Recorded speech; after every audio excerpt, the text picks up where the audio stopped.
Lei ha accettato questo fatto come se fosse una parte del destino della sua vita. Annita Buosi affrontò in questo modo quanto le accadde il 2 novembre 2001 nel cimitero di Motta di Livenza mentre si stava prendendo cura delle tombe di alcuni frati del santuario, quando le esplose in mano un cero con all'interno chiodi e bulloni, ferendola gravemente. Divenne così una delle vittime di una bomber. Queste le sue parole pronunciate allora ai nostri microfoni dal letto dell'ospedale. Ti prego, mettiti una mano sulla coscienza, vedi di non farlo più, perché so che altre persone hanno sofferto.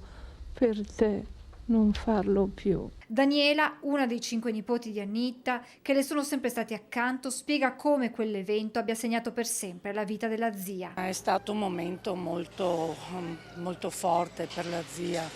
Le ha stravolto la vita perché insomma, le menomazioni che ha dovuto affrontare, la perdita di un occhio, le dita, le falangi, non era più in grado di essere autonoma come prima, perché la sua manualità è stata compromessa e anche la vista. Annita Buosi non aveva più voluto parlare di una bomber, archiviandolo nel suo passato. Lei ha accettato e ha sempre guardato il positivo di questo, perché ha detto ormai quello che mi è capitato non posso più tornare come prima, e in questo è stata brava, perché ha accettato la situazione nuova con coraggio e l'ha affrontata con forza.